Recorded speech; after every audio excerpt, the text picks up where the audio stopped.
Hello everyone, आज date है 15 फरवरी 2023 और द हिंदू न्यूज एनालिसिस में आपका स्वागत है। इस वीडियो में हम द हिंदू की इंपोर्टेंट न्यूज को एग्जाम के पॉइंट ऑफ व्यू से डिस्कस करेंगे। नीचे डिस्क्रिप्शन बॉक्स में Telegram channel Volcano IAS Academy का लिंक दिया हुआ है। आप Telegram channel Volcano IAS Academy के साथ में जुड़ सकते हैं। वहां पर हर exam means UPSC, state PCS and other exams के पॉइंट ऑफ व्यू से काफी इंपोर्टेंट इन्फॉर्मेशन आप सभी के साथ में शेयर की जाती है। तो चलो स्टार्ट करते हैं। वीडियो को स्टार्ट करेंगे एक ज्योग्राफिकल मैप क्वेश्चन के साथ में। और आज आपका क्वेश्चन ये है कि कारिकली बर्ड सेंचुरी को आपको मैप में व्यू करना है, फिर इससे रिलेटेड हर इंपॉर्टेंट फैक्ट्स को एंड इन्फॉर्मेशन को कमेंट बॉक्स में टाइप करना है।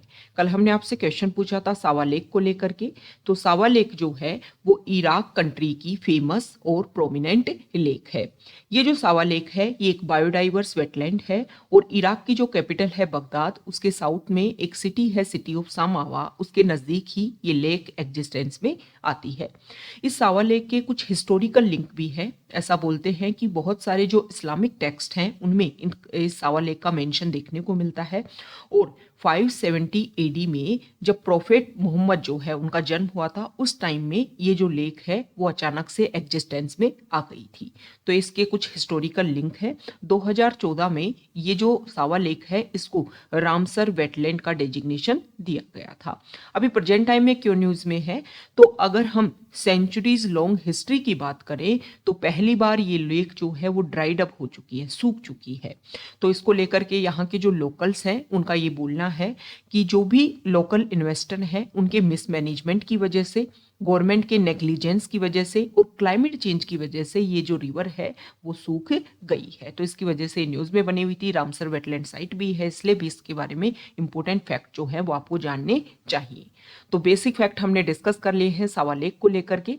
द हिंदू को डिस्कस करने से पहले हम 100 डेज प्लान के बारे में डिस्कस कर लेते हैं। आज से ही प्लान जो है वो स्टार्ट हो जाएगा और जो भी हमारे मेंटोर है वो डेली बेसिस पर आपको गाइडेंस प्रोवाइड करेंगे। इंपॉर्टेंट फीचर्स की हम बात कर लेते हैं कि ये प्लान है क्या। जो भी स्टूडेंट्स 2023 में यूपीएससी प्रीलिम्स का एग्जाम दे रहे हैं उनके लिए ये प्रोग्राम काफ़ी ज़्यादा बेनिफिशियल रहेगा। इसमें आपका प्रीलिम्स का जो भी सिलेबस है वो सब कुछ हम यहाँ पर कवर करवाएंगे। अब कवर किस तरीके से करवाएंगे, डेली बेसिस पर मेंटोर आपको टारगेट देंगे कि आपको ये स्टैटिक में कवर करना है और ये करंट अफेयर, मतलब आपको इतना इतना पढ़ना है। ओके और फिर जो आपको टारगेट दिया उसी के बेसिस पर आपको एमसीक्यू क्वेश्चंस करवाएंगे। मतलब दो बेनिफिट आपको इस प्रोग्राम में मिलेंगे। एक तो आपका प्रीलिम्स का सिलेबस कंप्लीट हुआ टारगेट ओरिएंटेड कि 100 डेज में आप अपना प्रीलिम्स का सिलेबस जो है वो कैसे समेट सकते हो, स्टैटिक पार्ट भी और करंट अफेयर पार्ट भी। मतलब एक प्रॉपर गाइडेंस जो है वो आपको प्रोवाइड करवाया जाएगा कि किस तरीके से किस सब्जेक्ट को आप कैसे कैसे तैयार करोगे। पढ़ना आपको है, साथ ही साथ में आपको जो टेस्ट सीरीज है उसके बेनिफिट भी आपको यहाँ पर दिए जाएंगे। और आप सभी को पता है कि प्रीलिम्स के लिए अगर हम स्पेसिफिक देखें तो जितने ज़्यादा आप एमसीक्यू क्वेश्चंस की प्रैक्टिस करोगे उतना ज़्यादा आप मेन एग्जाम में अच्छे से परफॉर्म कर पाओगे। तो दोनों बेनिफिट जो है इस प्रोग्राम में आपको दिए जाएंगे। आप इस प्रोग्राम को ज्वाइन कर सकते हो। ज्वाइन करने का लिंक जो है वो डिस्क्रिप्शन बॉक्स में अवेलेबल है और आज से इस प्रोग्राम का एग्जिस्टेंस में आ जाएगा, स्टार्टिंग हो जाएगा। तो अभी जो है आप इसको ज्वाइन कर सकते हो। और आज के लिए जो है जो भी स्टूडेंट्स को ज्वाइन करना चाहते हैं उनके लिए इस प्रोग्राम की फी जो है वो फिर से 2500 रुपीज़ रखी जा रही है। तो आप जाकर के इसको ज्वाइन कर सकते हो। ओके, द हिंदू को अगर हम डिस्कस करें तो फर्स्ट इंपॉर्टेंट न्यूज़ है द हिंदू की फ्रंट पेज पर। तो यहाँ पर इंपॉर्टेंट अगर हम डिस्कस करें हमारे एग्जाम के पर्सपेक्टिव से, ज़्यादा कुछ आर्टिकल इतना इंपॉर्टेंट नहीं है, तो हम डायरेक्टली जो है वो एडिटोरियल पेज पर जो आर्टिकल आया है उसके बारे में हम डिस्कस कर लेते हैं। तो यहाँ पर अगर हम डिस्कस करें तो देखो जो राइटर है वो स्पेसिफिक एनवायरनमेंट को लेकर के काम करते हैं। तो राइटर ने यहाँ पर लद्दाख में प्रेजेंट टाइम में जो प्रोटेस्ट देखने को मिल रहा है उसको लेकर के यहाँ पर अपने इंपॉर्टेंट पॉइंट, अपने इंपॉर्टेंट व्यूज रखे हैं। राइटर ने बोला है कि लद्दाख में जो है लोग प्रोटेस्ट कर रहे हैं और आज अगर हम बात करें तो लद्दाख के जो रेजिडेंट्स हैं वो अलग अलग एरिया में, मतलब they are set together in Delhi today to pursue their demand for special constitutional status. Ladakh के जो लोग हैं, आप सभी को पता है कि 2019 में जब जम्मू एंड कश्मीर का बाइफर्केशन किया गया तो लद्दाख को बना दिया गया यूटी। हालांकि अगर हम बात करें तो यूनियन टेरिटरीज के रूप में लद्दाख की जो डिमांड थी वो काफ़ी पुरानी थी बहुत लंबे टाइम से वो डिमांड कर रहे थे कि हमें यूनियन टेरिटरी जो है वो आप बना दो। लेकिन अगर हम डिस्कस करें तो यूनियन टेरिटरी के साथ साथ उन्होंने ऑटोनोमी की भी डिमांड की थी कि हमें ऑटोनोमस जो है वो बनाया जाए। हम यहाँ पर जो भी हमारे राइट्स हैं, जो भी हमारे यहाँ पर रिसोर्सेज हैं, उनको लेकर के लॉ एंड रेगुलेशन जो है वो हम अपने लेवल पर बनाएं, क्योंकि यहाँ की जो प्रॉब्लम है वो हम अच्छे से समझते हैं। अभी क्या हुआ, 2019 में बाइफर्केशन कर दिया, यूटी बना दिया और काफ़ी ज़्यादा सेलिब्रेशन भी किया गया वहाँ पर। लेकिन जैसे ही उनको लगा कि ऑटोनोमस उनको नहीं दिया जा रहा है, ऑटोनोमी उनको नहीं दी जा रही है, बल्कि एक एडमिनिस्ट्रेटर अपॉइंट करके वहाँ पर भेजा जा रहा है, तो इसको लेकर के वहाँ पर प्रोटेस्ट होना स्टार्ट हो गया कि इसकी वजह से बाहर से कोई पर्सन को आप यहाँ पर भेज रहे हो, वो हमारी प्रॉब्लम कभी नहीं समझ सकता।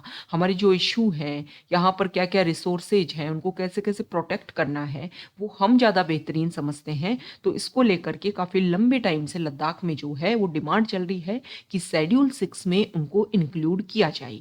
अब शेड्यूल 6 क्या है, आप सभी को पता है कि जो हमारे शेड्यूल्ड एंड ट्राइबल एरियाज है, शेड्यूल्ड एंड ट्राइबल एरियाज जिनके बारे में हमारे कॉन्स्टिट्यूशन के पार्ट 10 में बताया हुआ है, उनको गवर्न करने के लिए अगर हम बात करें ऑल ओवर इंडिया में जो 10 स्टेट है जहां पर शेड्यूल एंड ट्राइबल एरियाज हैं, उनको गवर्न किया जाता है, उनके बारे में बताया हुआ है शेड्यूल 5 में। और नॉर्थ ईस्ट के कुछ स्टेट है जिसका आप याद कर सकते हो अमे तमी के नाम से, अमे तमी के नाम से इनकी नेम याद कर सकते हैं इन 4 स्टेट्स के। इसमें है आसाम, मेघालय, त्रिपुरा एंड मिजोरम। तो यहाँ पर दे रखी है ऑटोनोमी, इनको शामिल कर रखा है शेड्यूल 6 में। अब शेड्यूल 5 में और शेड्यूल 6 में भी कुछ डिफरेंस है। शेड्यूल 6 के जो स्टेट हैं उनको मोर ऑटोनोमी है, मतलब वो अपने लेवल पर जो है और अच्छे से काम कर सकते हैं। ओके, तो इसमें इंक्लूड होना चाह रहा है लद्दाख कि हमें भी ऑटोनोमी दी जाए और हम अपने यहाँ पर ऑटोनोमस जो है वो अपने यहाँ पर काउंसिल बनाए और यहाँ पर हम लोग जो हैं वो डिसीजन लें, हमारे लेकर के जो भी हमको लेकर के जो भी इशू हैं, जो भी हमारे रिसोर्सेज को हमें कैसे प्रोटेक्ट करना है, वो सारी बात जो है वो हम डिस्कस करें। ओके, तो ये हमने देखा है शेड्यूल 5 और शेड्यूल 6 के बारे में।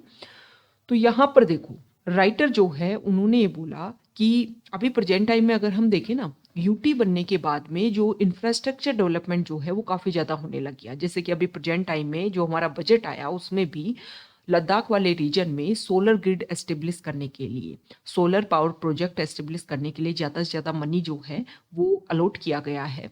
तो राइटर यहाँ पर बोलते हैं कि वहाँ पर कोल्ड डेजर्ट है, वहाँ पर काफ़ी ज़्यादा स्पेसिफिक एनिमल पाए जाते हैं, वाइल्ड एनिमल्स। तो अगर इस तरीके से आप एक्सेसिव लेवल पर वहाँ पर इंफ्रास्ट्रक्चर करोगे, वहाँ पर आप टूरिज्म को ज़्यादा से ज़्यादा प्रमोट करोगे, पहले से वहाँ पर आर्मी की इतनी प्रेजेंस है, तो इसकी वजह से तो वहाँ पर देखो लद्दाख जो है वो सेम इशू वहाँ पर भी देखने को मिलते हैं, लैंडस्लाइड इशू है और भी अदर इश्यूज हैं। तो इसकी वजह से सॉलिड वेस्ट जो है वो एक काफ़ी ज़्यादा इफेक्ट कर रहा है वहाँ पर।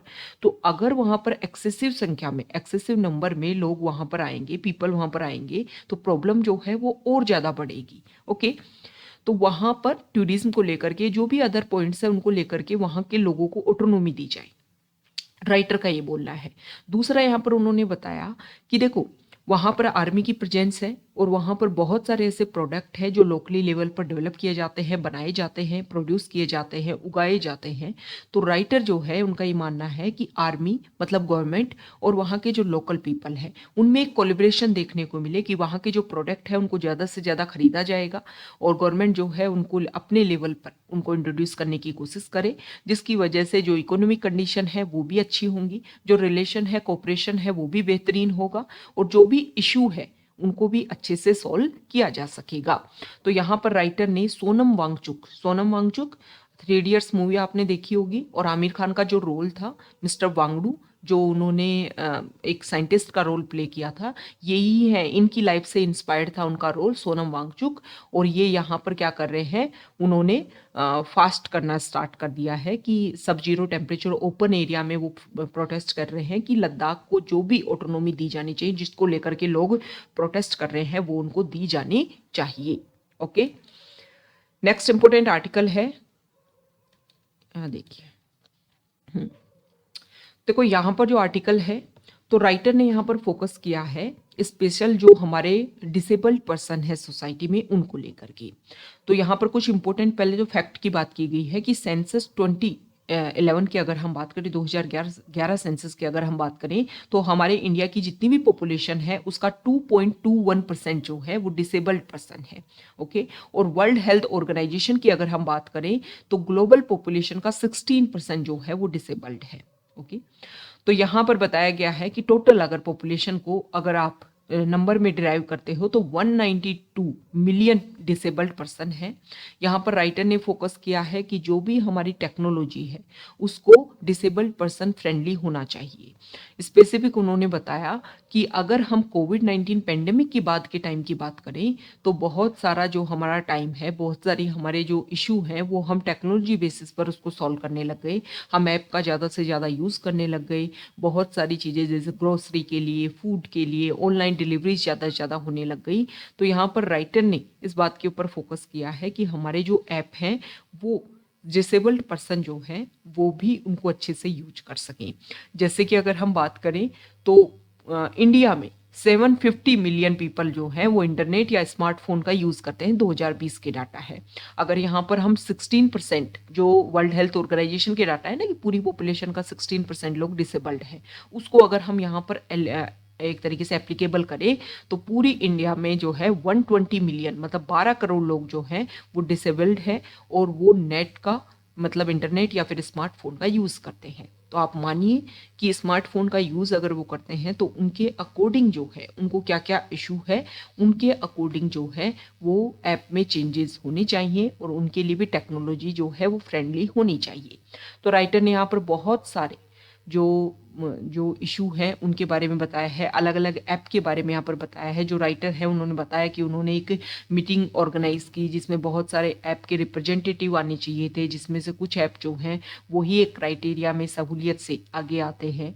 इसके अलावा राइटर ने यहाँ पर सॉल्यूशन की भी बात की है कि आर्टिफिशियल इंटेलिजेंस का ज़्यादा से ज़्यादा यूज़ किया जाना चाहिए और भी जो टेक्नोलॉजी जो भी इशू हैं जिनके सॉल्यूशन की अगर आप वर्चुअल लेवल पर ना लेकर के अगर हम फिजिकल लेवल पर बात करें तो वो जो भी सॉल्यूशन देने की जो कोशिश की गई है, ओके, तो उसको लेकर के यहाँ पर, हाँ, तो उसको लेकर के यहाँ पर ये बताया गया है कि इन सारी टेक्नोलॉजी का यूज़ किया जाए। जो भी हमने अलग अलग लेवल पर सॉल्यूशन जो भी इंट्रोड्यूस किए हैं उन सब का जो है वो ऐप में इंट्रोड्यूस होना चाहिए ताकि टेक्नोलॉजी को डिसेबल्ड पर्सन भी इजीली जो है वो एक्सेस कर पाए।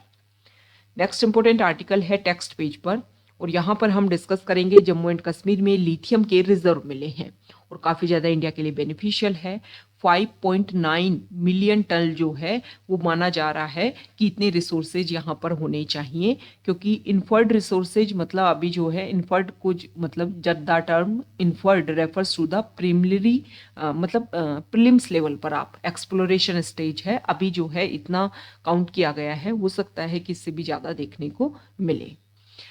अब देखो लिथियम का इतना जो ज़्यादा जो है उस चीज़ के ऊपर फोकस क्यों किया जा रहा है, क्योंकि लिथियम आयन बैटरी जो है उनको यूज़ किया जाता है कहाँ कहाँ पर, टरबाइन में, सोलर पैनल में, इलेक्ट्रिक व्हीकल में, और ये सारी चीज़ें हमारे लिए ज़रूरी है ग्रीन इकोनॉमी को प्रमोट करने के लिए। मतलब आपके पास में विंड टरबाइन जो है अगर आपको उसको एस्टेब्लिश करना है तो लिथियम की ज़रूरत पड़ेगी, सोलर पैनल के लिए लिथियम की ज़रूरत पड़ेगी और इलेक्ट्रिक व्हीकल। तो इससे क्या होगा कि हमने जो टारगेट ले रखा है कब तक का, 2030 तक का, कि जितने भी प्राइवेट कार्स हैं उनमें से 30% जो हैं वो इलेक्ट्रिक व्हीकल होनी चाहिए। टोटल जो कमर्शियल व्हीकल है उनका 70% जो है इलेक्ट्रिसिटी चलना चाहिए और टोटल जो 3 व्हीलर है उसका 80% and 80% for 2 and 3 wheelers, 2 wheeler और 3 व्हीलर का जो 80% है वो 2030 तक जो है वो होना चाहिए इलेक्ट्रिसिटी में ट्रांजिशन हो जाना चाहिए। तो ये सारे टारगेट हम अचीव कर पाएंगे। ओके, अभी यहाँ पर देखो वर्ल्ड बैंक की एक रिपोर्ट है, एक स्टडी है और उसमें ये बताया गया है कि 2050 तक अगर हम देखें तो लिथियम और कोबाल्ट जो है उनकी डिमांड 500% तक इंक्रीज हो जाएगी, क्योंकि ग्लोबल इलेक्ट्रिसिटी व्हीकल मार्केट जो है वो 2030 तक पहुंच जाएगा $823.75 बिलियन। ओके, तो ये सारी चीज़ें अगर इंक्रीज होगा और जब हम इलेक्ट्रिसिटी व्हीकल को ज़्यादा से ज़्यादा इंट्रोड्यूस करेंगे तो लिथियम जो है वो सबसे ज़्यादा ज़रूरत हमें पड़ने वाली है। अब देखो प्रेजेंट टाइम में अगर हम बात करें तो हमारे इंडिया की डिपेंडेंसी चाइना और किसके ऊपर, लिथियम को लेकर के, ऑस्ट्रेलिया को लेकर के। अब चाइना इस चीज़ को लेकर के कब फायदा भी उठाता है, देखो कि स्पेसिफिक एक कंट्री में कोई हर चीज़ के रिजर्व देखने को मिले, ओके, और हर चीज़ के रिजर्व जो हैं वो देखने को मिल रहे हैं अगर आपको, तो वो कंट्री जो है उसका फ़ायदा उठाएगा, बेनिफिट उठाएगा। तो इसकी वजह से बहुत सारे इशू, जैसे कि चाइना जो है वो एक डोमिनेंस क्रिएट करना चाहता है, चाइना हमारे बॉर्डर इश्यूज को सोल्व नहीं करना चाहता, क्योंकि उनको लगता है कि रिलेशन भी ख़राब होंगे तब भी इंडिया को ही हमेशा चाइना की ज़रूरत रहेगी। तो इस तरीके से जो भी रेयर मिनरल्स हैं उनकी अवेलेबिलिटी अगर इंडिया लेवल पर हो पाती है तो हमारी डिपेंडेंसी अदर कंट्रीज़ पर कम होगी और इंडिया के लिए काफ़ी ज़्यादा बेनिफिट रहेगा। ओके, अब देखो लिथियम जो है, हम बात तो कर दी हमने कि लिथियम जो है वो हमें मिल गया है, लेकिन इसकी वजह से काफ़ी एनवायरनमेंट इशू जो है वो भी क्रिएट होंगी। सबसे बड़ा इशू क्या है कि हिमालयन रीजन स्टेबल नहीं है, यंग फोल्ड माउंटेन है, तो इसकी वजह से भाई वहाँ पर आप ड्रिलिंग भी करोगे, वो उसको जो भी रॉक्स हैं उनको एक्सट्रैक्ट भी करोगे, तो इसकी वजह से स्टेबिलिटी जो है वो काफ़ी कम होगी। आप वहाँ से निकालोगे, माइनिंग करोगे, तो वहाँ पर जो भी लोकल लैग रह रहे हैं, जो भी लैंड सब्सिडेंस जैसे इशू जो हैं वो क्रिएट हो सकते हैं, क्योंकि पहले भी हम देख रहे हैं लैंडस्लाइड जैसे इशू क्रिएट हो सकते हैं। साथ ही साथ में लिथियम का जब आप एक्सट्रैक्शन करोगे तो वाटर की काफ़ी ज़्यादा ज़रूरत होगी, और CO2 जो है उसका भी काफ़ी ज़्यादा यहाँ पर एक्सट्रैक्शन, काफ़ी ज़्यादा जो है वो एमिशन यहाँ पर देखने को मिलेगा। तो ये सारे इशू जो हैं वो यहाँ पर क्रिएट होंगे। तो यहाँ पर राइटर ने फोकस किया है कि लिथियम का आप एक्सट्रैक्शन तो करोगे, लेकिन आपको साउथ अमेरिका से जो है वो सीखना चाहिए कि किस तरीके से जो है वहाँ पर इशू देखने को मिले, और स्टेट ऑन जो भी प्रोसीजर है उसको किस तरीके से एस्टेब्लिश करना चाहिए, कितनी पावर जो है स्टेट के पास होनी चाहिए, ये सारे मिनरल्स को एक्सट्रैक्ट करने के लिए इसके ऊपर हमें फोकस करने की ज़रूरत है। ओके, तो नेक्स्ट इम्पोर्टेंट आर्टिकल है न्यूज़ पेज पर, और यहाँ पर देखो 10th शेड्यूल को लेकर के डिस्कस किया जा रहा है। तो यहाँ पर जो यहाँ देखिए farmer Maharashtra chief minister Uddhav Thackeray जो है उन्होंने यहाँ पर बोला है सुप्रीम कोर्ट में कि 10th शेड्यूल को जो है वो प्रेजेंट टाइम के सिनेरियो के अकॉर्डिंग दोबारा से रिव्यू किया जाए, क्योंकि प्रेजेंट टाइम में काफ़ी ज़्यादा इशू बढ़ रहे हैं। 2/3 मेंबर जो हैं वो पार्टी से निकल के दूसरी पार्टी में मर्ज हो रहे हैं, और काफ़ी ज़्यादा यहाँ पर लोगों की जो भी मतलब लोगों ने किसी पार्टी को सपोर्ट किया, ओके, जैसे कि किसी स्टेट में इलेक्शन होने या सेंटर में इलेक्शन होने हैं, तो दो पार्टियों ने आपस में कोalition किया कि हम साथ में मिलकर के चुनाव लड़ेंगे।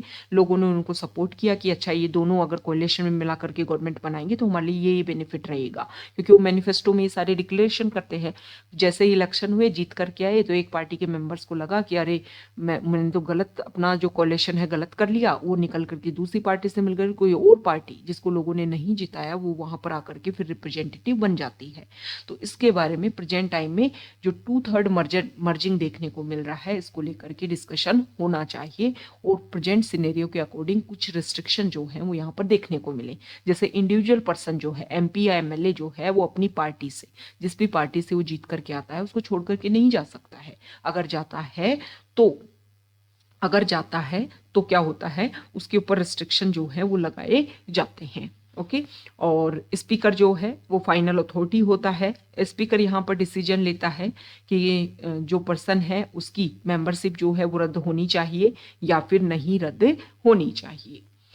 अब इसको लेकर के देखो 10th शेड्यूल जो है वो 52nd कॉन्स्टिट्यूशनल अमेंडमेंट एक्ट 1985 में लाई गई थी, क्योंकि उस टाइम जो है वो काफ़ी ज़्यादा इशू जो है 1960s डेकेड या 70s डेकेड से इशू जो है काफ़ी ज़्यादा देखने को मिल गया था कि लोग एक पार्टी को छोड़ करके दूसरी पार्टी में मर्ज हो जाते हैं। तो वन पर्सन जो है, मतलब इंडिविजुअल लेवल पर कोई पर्सन जो है वो अपनी पार्टी को छोड़ करके दूसरी पार्टी में नहीं जा सकता है जीतने के बाद में। जीतने से मतलब अगर आप में एक वॉलेंटियर कार्यकर्ता हो किसी पार्टी के तो जा सकते हो, उसमें कोई नहीं है। बस MP MLA जो है उनके ऊपर, MLA और MLC जो है उनके ऊपर अप्लाइड होता है 10th शेड्यूल, जिसको एंटी डिफेक्शन लॉ के नाम से भी जानते हैं। और इसमें इंडिविजुअल लेवल पर, मतलब पर्सन जो है मान लो किसी पार्टी से जीत करके आया, तो फिर उसके बाद में अगर वो छोड़ करके दूसरी पार्टी में जाता है तो उसकी जो मेंबरशिप है उसको रद्द कर दिया जाता है। लेकिन आपको ध्यान में ये रखना है कि जो नॉमिनेटेड मेंबर जो होते हैं, नॉमिनेट करते हैं ना, नॉमिनेट मेंबर जिनको करते हैं प्रेसिडेंट जो हैं वो हमारे 12 मेंबर्स को करते हैं। ओके, वो तो स्पेसिफिक। ओके, तो नॉमिनेट मेंबर जो है वो 6 मंथ में जो है किसी पार्टी की मेंबरशिप ले सकते हैं, उसके बाद में नहीं ले सकते हैं। और इंडिपेंडेंट पर्सन जो किसी पार्टी से नहीं जीत करके आए, अपने लेवल पर जीत करके आए हैं, वो किसी पार्टी को सपोर्ट तो कर सकते हैं लेकिन किसी पार्टी को ज्वाइन नहीं कर सकते हैं। इसके अलावा हर पार्टी जो है वो पार्लियामेंट में भी और स्टेट में भी जो भी असेंबलीज होते हैं वहां पर अपने रूल्स एंड रेगुलेशन बनाने के लिए विप अपॉइंट करती है। विप मतलब एक तरीके से मैनेज करता है किसी भी पार्टी के जो मेंबर्स होते हैं उनके जो भी उनका प्रोसीजर होता है उनको, कि अगर ये बिल पास हो रहा है आपको इसमें सपोर्ट करना है, आपको इसमें नहीं सपोर्ट करना है, आपको इसमें अगेंस्ट में वोट देना है। ये सारी गाइडलाइन जो है वो विप जारी करता रहता है टाइम टू टाइम अपनी पार्टी के मेंबर्स के लिए, जो पार्लियामेंट में या फिर स्टेट असेंबली में मेंबर होते हैं। अब अगर कोई मेंबर, मान लो कोई कांग्रेस पार्टी का मेंबर है और वो विप की बात नहीं मान रहा है, तो विप जो है वो उसकी मेंबरशिप के लिए रद्द करने के लिए बोल सकता है कि इस पर्सन की जो मेंबरशिप है वो रद्द हो जानी चाहिए। ओके, तो यहाँ पर पार्टी की जो भी डायरेक्शन होती है वो भी माननी पड़ती है। अब यहाँ पर अगर हम देखें तो जब ये एक्ट बना था, एंटी डिफेक्शन लॉ जब बना था, तो यहाँ पर चेयरमैन जो है, मतलब जो स्पीकर होता है असेंबली का, उसको पावर दी गई थी कि आप फाइनल अथॉरिटी हो कि कोई पर्सन की मेंबरशिप आपको अनल करनी है या फिर रेगुलर रखनी है, ये आप डिसीजन लोगे। लेकिन मतलब जुडिशियल रिव्यू का यहाँ पर प्रोविजन नहीं रखा था। लेकिन 1992 में एक केस हुआ था और केस का नाम था किहोतो केस। उस केस में जो है वो जुडिशियल रिव्यू के लिए बोल दिया गया कि जो स्पीकर है, मतलब जो भी एक तरीके से जो भी असेंबली का जो स्पीकर होता है वो फाइनल अथॉरिटी नहीं है, उसके डिसीजन को भी रिव्यू किया जा सकता है। तो देखो स्पेशल प्रोविजन के लिए अलग अलग केसेज हैं, वो आपको ध्यान में होने चाहिए। मेंस में जब आप जीएस पेपर 2 में अपने आंसर्स लिखते हो और इस तरीके के केसेज को जब आप मेंशन करते हो तो आपके लिए काफ़ी ज़्यादा इम्पोर्टेंट हो जाता है। ओके, तो ये सारे केसेज जो हैं वो आपको ध्यान में रखने हैं। तो ये बेसिक बातें जो हैं वो हमने डिस्कस कर ली हैं एंटी डिफेक्शन लॉ को लेकर के। और ये आज का हमारा द हिंदू न्यूज़पेपर का डिस्कशन था। अगर आप यहाँ तक आए हैं, वीडियो आपको अच्छा लगा है तो प्लीज़ वीडियो को लाइक कीजिए, शेयर कीजिए और चैनल को सब्सक्राइब कीजिए। Okay, thank you.